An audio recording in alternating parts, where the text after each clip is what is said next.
अस्सलामु अलैकुम वरहमतुल्लाहि वबरकातुहू। मैं हूं सैयद अब्दुल वहाब शिराज़ी और आप देख रहे हैं नुक्ता गाइडेंस चैनल।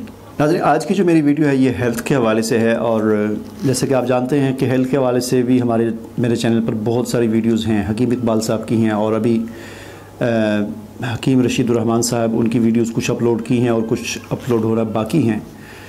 तो आज की जो मेरी वीडियो है वो इस हवाले से है कि हालांकि इससे पहले भी मैं इस मौजू पर वीडियोज़ मैं खुद जो है 2-3 वीडियोज़ बना चुका हूँ। हकीम इकबाल साहब की 1-2 वीडियोज़ इस मौजू पर आ चुकी हैं और हकीम रशीदुर रहमान साहब की वीडियो मैंने रिकॉर्ड कर ली है और बहुत जल्द वो भी या तो इस वीडियो से पहले अपलोड हो जाएगी या इस वीडियो के बाद वो भी अपलोड हो जाएगी। और वो मौजू क्या है? वो मौजू है पेशाब के ख़तरों का, क्योंकि एक बहुत बड़ा मसला है इस वक्त और बहैसियत मुसलमान हमारे लिए इस मसले की अहमियत इसलिए भी ज़्यादा है। एक तो ज़ाहिर है कि नमाज हम पर फ़र्ज़ है और नमाज के फ़रीज़े की अदायगी के लिए जिस्म का पाक होना और कपड़ों का पाक होना ये निहायत ज़रूरी है। बग़ैर वज़ू के नमाज नहीं होती, नापाक कपड़ों से नमाज नहीं होती, नापाक जिस्म से नमाज नहीं होती। तो इसलिए भी पेशाब के ख़तरों से बचना एक मुसलमान के लिए ज़रूरी है। उसके अलावा दूसरी वजह ये भी है कि हुज़ूर सल्लल्लाहु अलैहि वसल्लम ने फरमाया कि अज़ाब क़ब्र अक्सर पेशाब की छींटों से न बचने की वजह से होता है। एक मरतबा आप अलैहिस्सलाम ने एक कब्र पर तशरीफ़ ले गए और आपने फरमाया कि इस कब्र वाले को अज़ाब हो रहा है।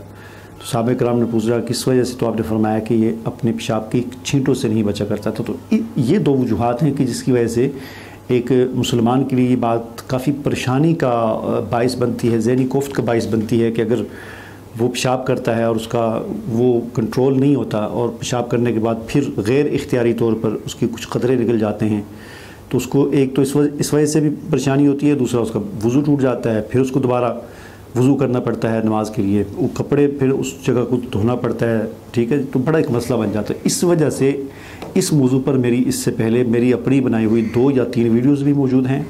हकीम इकबाल साहब की वीडियो मौजूद है और हकीम रशीदुर रहमान साहब की वीडियो भी आएगी। और आज मैं फिर एक मरतबा इस मौजू पर एक और वीडियो लेकर आपके सामने हाज़िर हुआ हूँ। बाकी जो वीडियोज़ हैं, चाहे मेरी हों या हकीम इकबाल साहब की, हकीम रशीदुर रहमान साहब, उन तमाम वीडियोज़ के लिंक जो इसी मौजू पर है पेशाब के ख़तरों के हवाले से, उनके लिंक मैं इस वीडियो को डिस्क्रिप्शन में दे दूँगा ताकि आप उन वीडियो को देखकर उनसे भी मुस्तफ़ीद हो सकें। आज मैं एक नुस्खा आपके सामने लेकर आया हूँ इस हवाले से। बड़ा ही मुजर्रब हुक्मा का आजमाया हुआ नुस्खा है। इस नुस्खे के इस्तेमाल से आप अपनी इस बीमारी पर कंट्रोल पा सकते हैं और काफ़ी हद तक आपको फ़ायदा हो सकता है। और ये नुस्खा सिर्फ पेशाब के ख़तरों नहीं बल्कि जरियान के लिए भी काफ़ी हद तक मुफीद है और जरियान भी और ज़गावत हिस्स वगैरह जो है इसके लिए भी ये नुस्खा काफ़ी जो है वो बेहतर है। नुस्खा क्या है? आपने 2 चीज़ें लेनी हैं, ये इस वक्त मैं लेकर आया हूँ। एक है,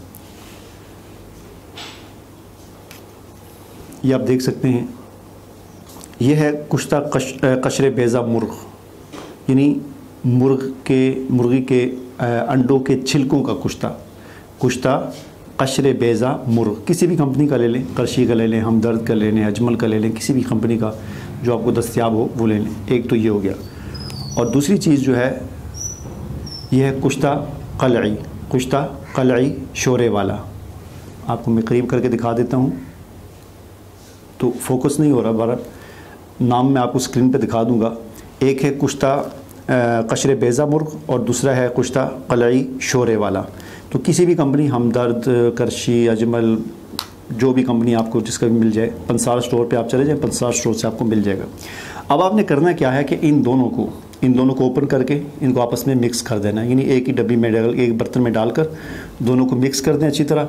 और मिक्स करने के बाद फिर इनको इकट्ठा एक ही डब्बी में डाल दें। ठीक है, उसके बाद आपने ये करना है कि इसकी खुराक जो है वो आपने माचिस की तीली होती है ना, तो उस तीली के बकदर, यानी आपने ऐसे तीली पे जितना आता है इतने 2 तीलियाँ मक्खन के ऊपर आपने लगाकर, यानी मक्खन आप थोड़ा सा ले चम्मच पे ले लें या लुकमे पे ले लें, थोड़ा सा मक्खन ले लें, उस पर माचिस की 2 तीलियाँ भर के, तो आप अंदाज़ा लगा लें कि तीली पर कितना आएगा। ज़्यादा से ज़्यादा चावल का दाना जो होता है उतना समझ लें तकरीबन।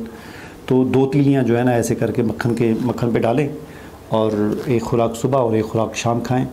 इंशाअल्लाह इससे आपके ये पेशाब के क़तरों वाला मसला और जरियान का मसला भी हल होगा और ज़गावत हिस्स जो है वो भी इससे बेहतर होगी।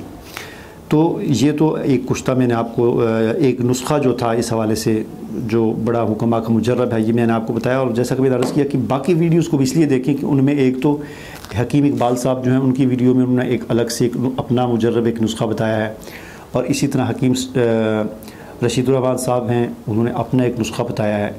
मैंने जो वीडियोस बनाई हैं इससे पहले उनमें मैंने कुछ तरीके बताए हैं, कुछ ट्रिक्स बताई हैं। एक वीडियो में मैंने नुस्खा बताया है जो मेरा मुजर्रब है लेसन के हवाले से, वो मैंने बताया, और दूसरी वीडियो में मैंने कुछ ट्रिक्स बताई हैं कि पेशाब के क़तरों से कैसे बचा जा सकता है। उनमें से एक ट्रिक मैंने उसमें तफसील के साथ मैंने समझाई है कि अपनी उंगली के साथ किस तरह पेशाब की नाली को पेशाब करने के बाद उसमें रुके हुए क़तरों को किस तरह खाली किया जा सकता है। ये वीडियो लोगों ने काफ़ी पसंद की, और अभी 1-2 दिन पहले की बात है कि मुझे कहीं से PK से कहीं से कॉल भी आई, कोई मौलाना साहब थे, हकीम भी थे और मौलाना साहब भी थे, और उन्होंने कहा कि हमने आपकी वीडियो देखी और ये जो आपने तरीका बताया बड़ा ज़बरदस्त तरीका है।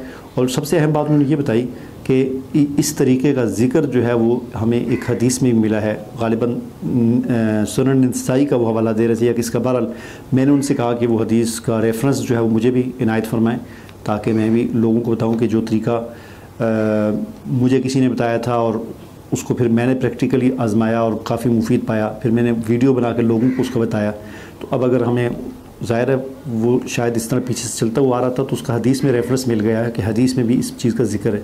तो वो हदीस अभी तक उनका दोबारा मुझे कॉल नहीं आई, और मुझे नंबर भी उनका याद नहीं है क्या नंबर था उनका। बहरहाल उनको मैंने कहा हुआ है, तो अगर उन्होंने मुझे वो हदीस का रेफरेंस भेज दिया तो मैं इंशाल्लाह इसी वीडियो के डिस्क्रिप्शन में वो हदीस का हवाला भी दे दूँगा, और ख़ास तौर पर उस वीडियो के डिस्क्रिप्शन में उसका हवाला दे दूँगा कि जिसमें मैंने वो तरीका बताया हुआ है। बहरहाल मुझे उम्मीद है कि आपको मेरी वीडियो पसंद आई होगी। मुझे इजाज़त दीजिए, अल्लाह हाफ़िज़।